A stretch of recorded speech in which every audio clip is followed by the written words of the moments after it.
Hello, I'm John Cunningham, and welcome to another episode of Small Stocks, Big Money. For those of you new to the show, RedChip Companies is an investor relations, media, and research firm focused on emerging growth companies. Our unique platform combines global multimedia with traditional investor relations, reaching investors around the world. Now, today's show features interviews with executives of two public companies. First up is DevvStream, stock symbol DSTRF on the OCTQB. DevvStream is a technology-based sustainability company that advances the development and monetization of environmental assets, with an initial focus on carbon markets. We'll learn more about how this innovative company is helping governments and companies meet sustainability goals later in the show. Next up is Biovie, stock symbol BIVI on the NASDAQ. Biovie is a clinical stage company developing what it believes will be transformative therapies to overcome unmet medical needs in neurodegeneration and liver disease, with late-stage programs in Alzheimer's, Parkinson's, and refractory ascites.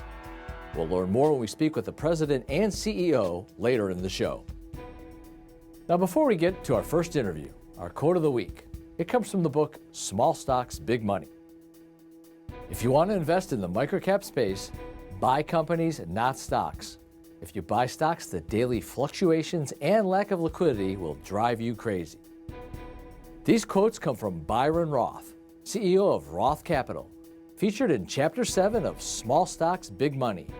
This is a book of exclusive interviews with some of the biggest players in the microcap space. Get a digital copy on Amazon today for just $18. Quick question. Are you interested in gaining a deeper understanding of the companies featured on Small Stocks, Big Money? If so, be sure to join us for our exclusive investor webinars. This is your opportunity to gain an in-depth look at our featured companies and where you can speak directly to management, giving you tremendous insights straight from the source. Visit redchip.com/events for a full calendar of upcoming webinars and register today to secure your spot at the next event. Now let's get started with our first interview today with DevvStream. Hello, today we have the pleasure of interviewing Sonny Trin, CEO of DevvStream Holdings. Sonny, thank you for being with us today. Thank you for having me. Sonny, DevvStream is focused on tech-based decarbonization solutions that advance the development and monetization of environmental assets. Let's start with a brief overview of your operations. Yeah, no, thank you, Craig. DevvStream is a company that helps generate streams of revenue for other companies, organizations, or even cities and states through the use of carbon credits with a focus on technology. In other words, if a company has a technology or are doing an activity that helps reduce energy consumption or greenhouse gas emissions, we come in and provide a full turnkey service where we generate and monetize carbon credits for them in exchange for a portion of these credits. For example, we have an industrial energy efficiency program where if a company has an old manufacturing facility and they're looking to modernize it and include ways to reduce energy consumption and or any types of emissions, we come in and generate carbon credits from these activities. We then monetize the credits to help them pay for these upgrades. And since there are industrial facilities everywhere, just this one program alone is extremely scalable with huge growth potential. We're getting ready to start a project with one manufacturing facility, and it alone is expected to generate over 100,000 carbon credits per year. You recently announced a definitive agreement with Focus Impact Acquisition Corporation to list DevvStream shares on the NASDAQ. What can you tell us about this transaction and the expected timeline to listing? Yeah, so like any high growth emerging company, we're always looking for access to capital to fuel our growth, since we have way more projects than we can handle right now and have a great opportunity to take advantage of our leadership position to capture additional market share. So moving to NASDAQ would allow us to do this. As a result, we looked at various options, including SPACs. We didn't specifically target going to a SPAC route originally, but also wanted to consider it. So we spoke to 4 different SPACs, and one really stood out, and that was Focus Impact. The reason was that their goals and missions to find a company that is creating a positive impact on the world perfectly matched with ours. Then we got to know their leadership team, led by Carl Stanton, their CEO, and really we just clicked. And now we're about a week or so away from filing our S4. So if all goes well, we should be the first and only carbon company on NASDAQ in a few months. Wow, that's exciting, Sonny. Now, Turning to the market, just how big is the addressable market opportunity for those solutions of yours? Yeah, so as we all know, global warming is a massive problem, with the main cause coming from greenhouse gas emissions, such as carbon dioxide.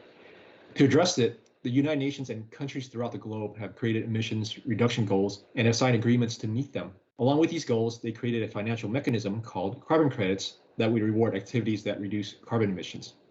So when an organization or country does something that eliminates, avoids, or sequesters carbon from the air, they would receive 1 carbon credit for every metric ton. Then for companies or countries that have excessive emissions, they would need to buy 1 carbon credit for every ton they're above either a regulatory threshold or a voluntary goal. What this means is that pretty much every company or country with a net zero goal will have to buy carbon credits. And these goals are by no means small, right? So it's estimated that we will need to reduce 23 billion tons of CO2 annually by 2030, and roughly 12.5 billion tons will be driven by carbon credits. This is why the carbon credit is already a massive and continuing to grow. It's a massive market. So if you look at the TAM, in 2023, it's expected to be $1.16 trillion, growing to $2.68 trillion by 2028. And one more thing I'll add as well too, there's been studies done by American University that nature-based solutions will only address up to 20% of the solutions necessary in order for us to address climate change. The other 80% needs to come from technology. And that's where we shine. We're a leader on the technology side of the carbon credits. So here's this massive TAM, and the biggest portion of it is where we play in. Let's turn now to your business model, Sonny. How does DevvStream make money? And in particular, what are the margins like? Yeah. So the majority of our business has a fairly simple model. As I said before, we work with companies, organizations, and even municipalities and states, and help them identify activities that are eligible for environmental assets, such as carbon credits. We then provide that turnkey service where we generate these assets on their behalf in exchange for a portion of these credits, typically 25%. So this provides a new stream of revenue for these organizations without them needing to invest in any additional resources. The process of generating carbon credits is very complicated and lengthy, and very few companies have the level of expertise that we do, especially when it comes to technology-based carbon credits. This is why many of the companies we talk to end up engaging with us. As for the margins, depending on the size of the project, our margins typically run between high 80s to 90-ish percentage. And the main reason is because we're not investing into these projects. The only costs we bear are the cost to register, validate, and certify the credits. And one last thing I'd like to add too is that our business model is incredibly scalable, right? And this is one of the inherent advantages of technology-based credits. Once the technology is proven, you can replicate it over and over again. So for example, we have a building efficiency program that aggregates activities that reduces energy consumption within any type of building. This includes high efficiency HVAC systems, LED lighting, and so on. And our program is getting ready to launch and will be open to any building in North America. So you can imagine how many buildings there are that can be added to this program, including offices, municipal buildings, school campuses, and so forth. And this is just one of many programs we expect to launch in the near future. Sonny, it is often said management is key to the success of microcap and smaller cap companies. Who are some of the key players on your team? No, you're absolutely right that the success of a company is highly dependent on its management team. And I feel that we have one of the best teams in this space. I'll just highlight a few, starting with Eric Wendt, our CTO, Chief Technology Officer. He's been in green technology since he started his first company as a teenager over 20 years ago, where he and his brother designed an alternative fuel engine for cars. It was one of the first motors that used hydrogen. He was also an early adopter of LED lighting and have incubated dozens of startups. Next is our Chief Sustainability Officer, Dr. Destiny Knock. She's one of 4 PhDs we have on our team. She has a PhD in environmental engineering and policies, and has worked with government agencies on energy equality studies and policies. She has dozens of published papers and articles around energy and ESG. She also helped improve the policies for Northern Ireland's Renewable Obligation Credits Program, their versions of SolarX. And then last is our head of carbon, David Oliver. David also has an engineering background with over a decade of experience in power generation and renewable energy across developing nations. But what makes David really stand out is that he's arguably the world's leading expert in carbon credits with over a decade of experience in this space. He's been asked to lead Canada's National Carbon Association and is currently an advisor for British Columbia's offset program, where his proposal is currently under review by the Premier. He also is consulting for many government agencies, and he too has a long list of published papers around the carbon credit space. Sonny, let's wrap up today with the essential value proposition. Why should investors take an interest in DevvStream right now? So the first thing is you look at the space we play in. There's not a lot of players. It's $1 trillion TAM and growing to, I'm expecting more than double in the next 4 years. And 80% of the space is expected to come from technology, which we are the leader in. Next, we have a pipeline of over 140 projects with 7 under definitive contracts and an additional 8 under LOI, with many about to convert over to contracts. And as mentioned before, many of these are extremely scalable. We also have a definitive offtake agreement, or essentially a purchase order from a large global energy company for the purchase of our credits up to 650,000 compliance credits over the next 3 years. So we have both the supply side and also the buy side as well. And like I said, we expect to be the first and only company on NASDAQ once our merger is approved. Sonny, I, for one, have never heard a story quite like yours. Thank you very much for sharing your fascinating story with us. Well, again, thank you for having me. It was a pleasure chatting with you. Now, to get more information on DevvStream, visit DevvStream.com. That's DEVVStream.com. You can also call 1-800-RedChip to speak to a specialist if you have any questions. We also have a free weekly newsletter that you can subscribe to at RedChip.com, featuring emerging growth companies like DevvStream. In addition to our newsletter, you can also order your copy of Small Stocks, Big Money. This is a book written by RedChip CEO, featuring interviews with some of the biggest players in the microcap space. Order your copy at Amazon.com today for just $18. Now let's move on to our next interview today with Biovie. Hello there. Today it's our great pleasure to bring you Kong Do, CEO of Biovie. Biovie trades on the NASDAQ under the ticker symbol BIVI. Kong, thank you for being with us today. Great. Thank you for having me back. It's great to be here. It is always great to have you, Kong. Biovie just presented to the 16th Clinical Trials on Alzheimer's Disease, CTAD, event in Boston. What can you tell us about the new data your team just presented at CTAD? Well, our clinical trial just completed, so we are now still in the process of verifying data and so forth for the unblinding later on this year. But as of now, we do have blinded data that mixes in patients that are on drug as well as those who are on placebo. And the blinded data that we presented suggests that our drug candidate, NE3107, is biologically active and may have an impact on cognitive, biomarker, and imaging endpoints for mild to moderate Alzheimer's patients. But to first start off, we looked at cognitive and functional assessments using scales in the industry known as ADAS-Cog, CDR-SB, MMSE, the alphabet soup there. But what we found was a very encouraging scattering pattern, whereby many patients got better and many patients got worse. Now, this would suggest to us that the drug is having an impact, because if there was no impact, you would see all the patients be lumped together in one group. And the second thing that we found very encouraging is that the improvements that we saw on one measure, such as ADAS-Cog, is correlated to the improvements that we see on all of the other measures, which would suggest to us that this is not some random effect, but it's actually a measure of the underlying improvement that the patients are experiencing. So that is really, really exciting first news. Fascinating stuff, and congratulations on your progress, Kong. I understand that you also presented some very interesting and unexpected findings in addition to what you just talked about.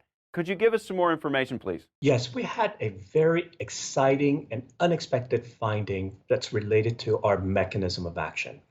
Now, our drug candidate, NE3107, blocks inflammation by reducing the production of something called TNF-alpha, which in turn should block the production of the amyloid precursor protein, which would lead to the buildup of amyloid plaques. Now, the part that we found unexpected and exciting is that after just 6 months of treatment, we found a significant reduction of the amyloid burden amongst the patients that were in our trial. Right?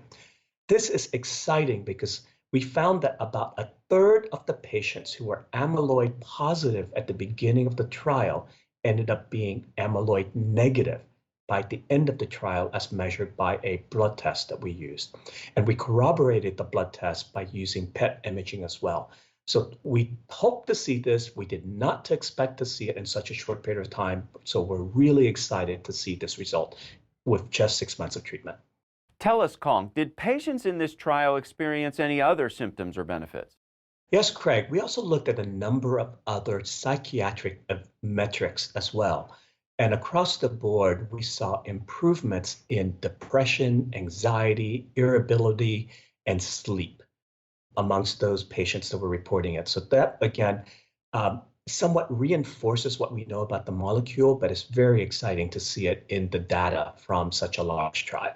Kong, Biovie previously reported data from its Parkinson's trial that met both primary and secondary objectives. What can you tell us about that trial, and what are the next steps? That trial showed that patients who were treated with NE3107 and the standard of care, which is a drug levodopa, experienced significantly greater motor control than those who were treated with just levodopa alone.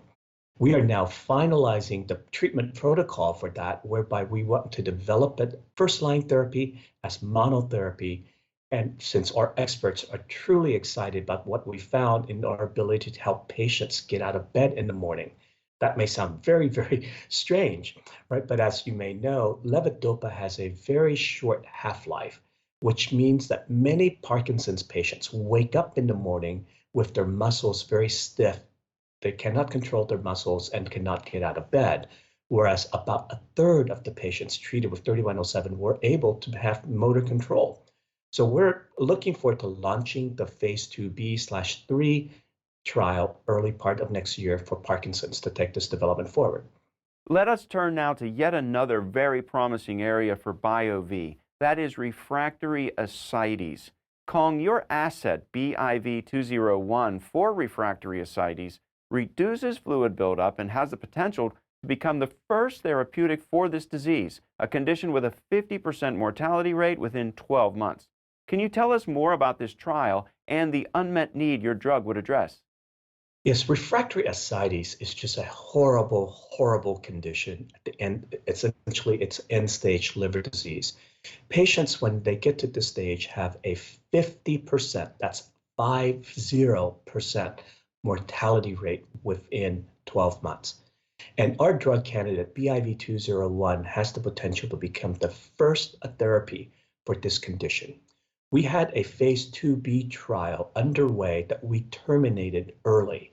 We terminated halfway through because we saw statistically significant data suggesting that BIV201 was reducing fluid buildup for these patients.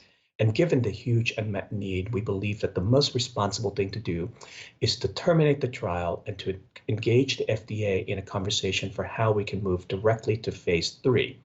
And we've been in conversations with the FDA, and we are now at the very, very end stages of that. We're very close to agreement with the FDA on the exact design of our phase 3 trial. We're finalizing the discussions of that with our experts in the next few weeks, and we hope to finalize things with the FDA well before the end of the year so that we can start this trial next year. In summary, Kong, what is next for the company, and why should investors take an interest in Biovie right now? Over the course of the next 30 days, we are in a position to reveal the results from our phase 3 trial in mild to moderate Alzheimer's. The blinded data we just presented at CTAD gives us great optimism for what we expect to see, hopefully right after Thanksgiving when we unblind the data. So that will be a major catalytic event for our company and hopefully a major advancement for the field. Right, and the 6 million Americans who unfortunately have to suffer from Alzheimer's.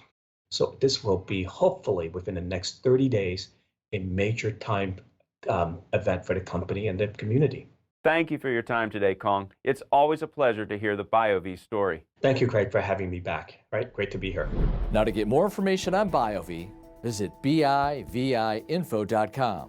You'll see research reports, fact sheets, presentations, and the latest videos. It's all free. You can even subscribe to email alerts to stay on top of the latest news. You can also call 1-800-RedChip to speak to a specialist if you have any questions. We also have a free weekly newsletter you can subscribe to at redchip.com featuring emerging growth companies like Biovie. Again, visit redchip.com and subscribe today. In addition to our newsletter, you can also order your copy of Small Stocks, Big Money. This is a book written by RedChip CEO featuring interviews with some of the biggest players in the microcap space. Order your copy on Amazon today for just $18. Now let's recap the companies you met today. First, you met DevvStream, stock symbol DSTRF on the OTCQB. DevvStream is a technology-based ESG company that advances the development and monetization of environmental assets with an initial focus on carbon markets, helping organizations meet their net zero goals by providing them access to high-quality carbon credits. DevvStream has a definitive agreement to merge with Focused Impact Acquisition Corporation, a NASDAQ-listed SPAC. Once the merger is complete, DevvStream will be listed on the NASDAQ. Learn more at DevvStream.com. That's DEVVStream.com. First, you met Biovie, stock symbol BIVI on the NASDAQ. Biovie is poised for significant catalysts in the second half of 2023, including data readouts from its Alzheimer's Phase 3 trial, expected in the third quarter, as well as interim data readouts from the company's planned Phase 3 study in Parkinson's, which could lead to FDA approval as early as 2024. Learn more at BIVIinfo.com. Again, if you have any questions about any of the companies featured on today's show, call us at 1-800-RedChip or email us at info@redchip.com. In closing, remember, while small caps can provide significant gains, you must be prepared for the downside. Small cap stocks are among the most volatile asset class. Some of the companies featured on this show are RedChip client companies, and we may own stock in these companies. So please always read our disclosures at redchip.com. Thanks for being with us today. We'll see you next week with some new exciting emerging growth companies.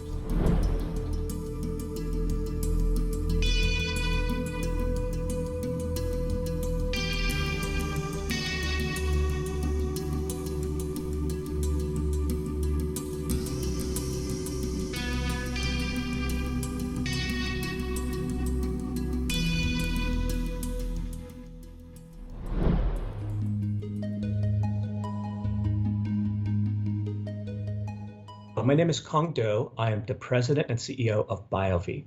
We recently presented at CTAD, which is the Clinical Trial on Alzheimer's Disease Conference, some blinded data from our Phase 3 clinical trial that would suggest that our drug candidate, NE3107, is biologically active and may be having an impact on cognitive, biomarker, and imaging endpoints for mild to moderate Alzheimer's disease patients.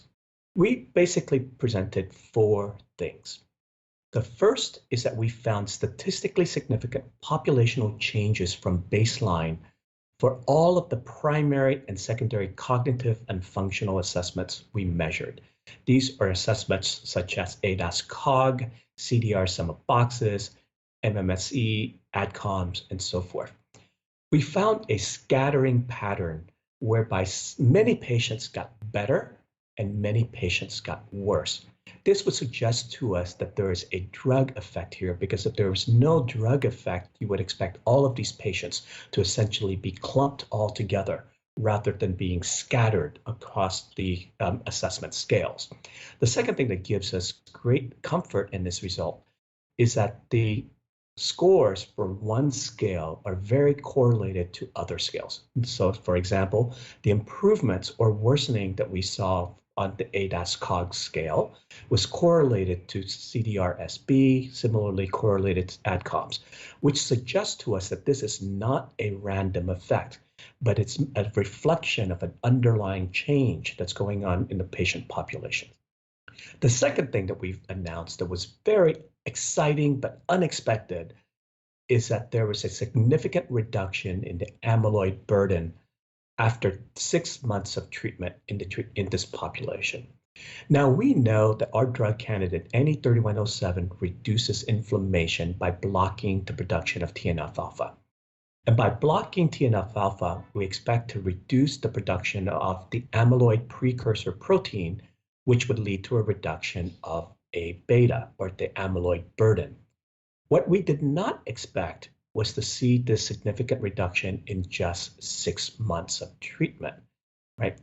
But what we found is that roughly 1/3 of the patients who were considered to be A-beta positive at the beginning of the study turned out to be A-beta negative at the end of the study, as measured by a blood test that we used. We also corroborated this blood test by using PET imaging as well, which also showed the similar reduction of the amyloid burden. So again, very, very exciting and unexpected reduction of the amyloid burden in this study population. The third thing we showed is that there was an increase in beta cell function and insulin signaling. And this was very much expected because we have found this in prior clinical trials. So it's great to see confirmation in a larger phase 3 trial. And the last thing that we announced was some improvement in psychiatric parameters. There was improvement in depression, anxiety, irritability, and sleep across many of the patients that were measured in the trial. So in summary, we found very, very exciting results that suggest that NE3107 is biologically active and may be having an impact on cognitive, biomarker, and imaging endpoints that we assessed in the study. Where we stand right now is that we are still trying to verify and prepare the database for database lock, and we hope to be able to reveal top-line results right after Thanksgiving when we unblind this study. So to learn more about Biovie and what we do, please go to biovipharma.com. Thank you very much.